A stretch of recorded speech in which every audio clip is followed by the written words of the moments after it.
à tous, nous sommes le Club Radio de Saint-Charles-Sainte-Croix et nous vous souhaitons une bonne et sainte année. Aujourd'hui, nous sommes 3, Lynn, Inès et moi, Soline. Donc ce début d'année représente un temps de célébration et ça tombe bien, à Saint-Charles-Sainte-Croix, on sait célébrer les événements. On va replonger un peu dans la magie des fêtes. Lynn, comment a-t-on fêté Noël au lycée ? Alors oui, c'est vrai, comme tous les ans, notre lycée organise des activités durant la période de Noël. Cette année, la journée spéciale Noël a été découpée en plusieurs parties. Donc le matin, les cours étaient maintenus. Ensuite, à la récré de 10h, a été mise à disposition des brioches, des chocolats chauds, ce qui a permis de passer un moment convivial avec tout le lycée. Le midi était organisé au SELF, le repas de Noël, donc sous inscription. Et enfin, l'après-midi a eu lieu toutes les sortes d'activités, donc par exemple déco Noël, l'entrepreneuriat au féminin, etc. Et tout cela sur un bloc de 2 heures. Et durant cette journée, de nombreux intervenants sont venus afin de tenir les activités et nous les présenter. De plus, pour ceux qui le souhaitaient, les déguisements comme les maquillages étaient acceptés à condition, bien sûr, qu'ils soient dans le thème. Waouh, super! Et quel type de tenue arboraient les participants, Inès ? Alors déjà pour ceux qui voulaient participer, notamment ceux de l'académie. Pour rappel, l'académie c'est donc 4 maisons à Saint-Charles-Sainte-Croix où tout le monde pouvait s'inscrire. Et en fait on est répartis en fonction de la personnalité. Et donc en fait ils se déguisaient ou alors ils pouvaient mettre des pulls de Noël, enfin c'était des pulls drôles, avec les blasons de leur maison où ils pouvaient récupérer des points. En plus de ça, ils pouvaient décorer donc un sapin par maison qui était dans un bâtiment. Donc celui qui avait décoré le meilleur sapin remportait beaucoup de points. Et enfin, il y avait aussi des accessoires de Noël, donc ça peut être des bonnets, des serre-têtes. Il y en avait même qui avaient des barbes du Père Noël. Et cette journée était-elle le seul événement prévu par le lycée pour Noël ? Non, il y avait aussi d'autres activités. Comme par exemple une journée aussi plus basée sur l'environnement aussi, comme par exemple la collecte des bouchons, des jouets et des vêtements qui sera donné au Secours catholique.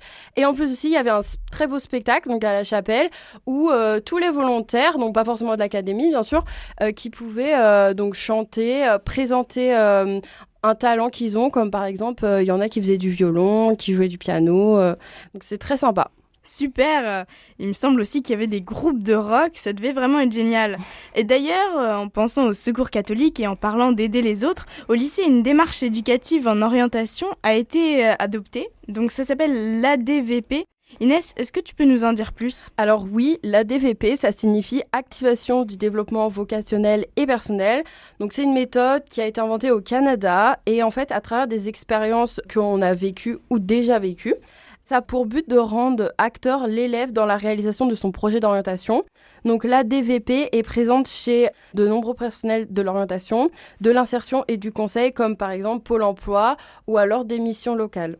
D'accord, mais comment cette démarche est arrivée au lycée, Lynn ? Alors c'est vrai que l'établissement a voulu s'inscrire dans la dynamique orientation tout au long de la vie, initiée par la région des Pays de la Loire. Pour ça, 2 adultes sont en cours de certification professionnelle ADVP. Ils ont comme mission de développer cette démarche éducative au sein de l'établissement. Cette année, une dizaine de professeurs sont en formation. Ils pourront ainsi inclure dans le cadre de leur mission, enseignants ou aide de l'orientation, la démarche ADVP et pourront aussi utiliser les outils associés. Et alors concrètement, quelles sont les personnes concernées par cette formation ?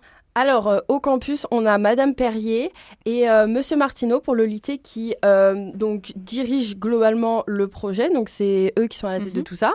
Et l'équipe, en ce moment, elle s'agrandit avec Madame Fontenot, Madame Wozniak, Madame Marty, Madame Dezer, Madame Guillon, Madame Regnault, Madame Dubos, Madame Dosworth, Madame Davous et Monsieur Gelin. Donc d'ailleurs, nous pouvons tous les remercier. Et pour l'instant, la DVP est intégrée à l'accompagnement personnalisé, notamment des classes de seconde tremplin, des premières et terminales des lycées technologiques et professionnels.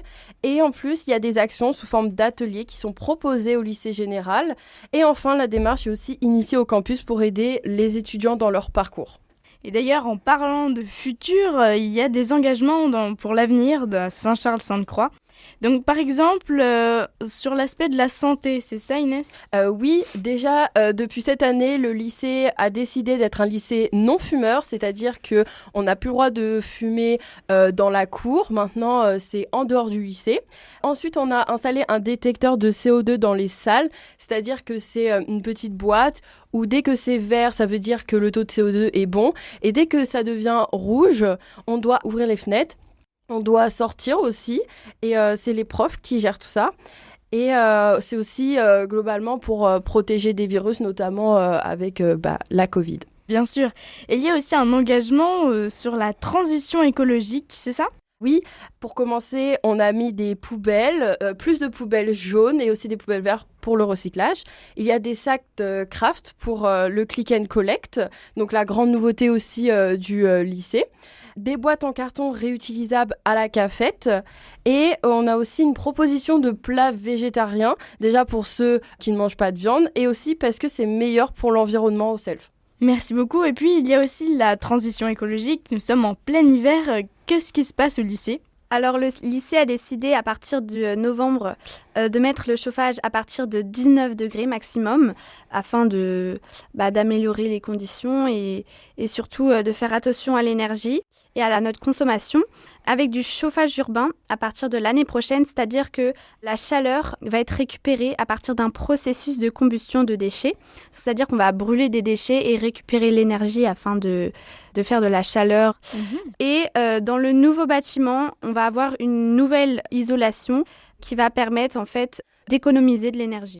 Et maintenant que le chauffage est à 19 degrés, ça vous dérange pas pour travailler ? C'est pas trop froid ? C'est vrai que parfois il fait un peu froid avec nos écharpes et on supporte bien nos écharpes et nos manteaux, mais ça va encore. Et toi, qu'est-ce que t'en penses ? Je sais que des fois, il y en a qui se plaignent, mais après, il faut quand même réfléchir et se dire que c'est bon pour notre planète. Même si, je suis d'accord avec Lynn dans le sens où des fois, il fait quand même un peu froid. Mais bon, comme on commence à 8h, ça réveille le matin. Donc parfois, c'est peut-être pas plus mal, j'ai envie de dire. Et c'est vrai qu'on a beaucoup d'espaces verts au lycée, on a beaucoup d'engagement, mais est-ce que vous pensez qu'on pourrait faire d'autres choses en plus ? Moi, je pense qu'en vrai, oui. Si tout le monde y met du sien, je pense que par exemple, on peut organiser une équipe et ouvrir un jardin potager, mais pas forcément dans le lycée, un petit peu en dehors, mais qui appartient en fait donc à l'établissement, où on pourrait faire pousser des fruits ou des légumes de toute saison. Je trouverais ça pas mal. C'est vrai que c'est une super idée. Et toi, Lynn, est-ce que tu as des idées ? Moi déjà, je trouve que l'idée d'Inès est peut-être pas mal. Après, à voir dans l'avenir et je pense que ça peut être bien. Merci à tous pour cette première émission de 2023. On vous souhaite une très bonne année. Merci Lynn, merci Inès. Et bonne année à tous.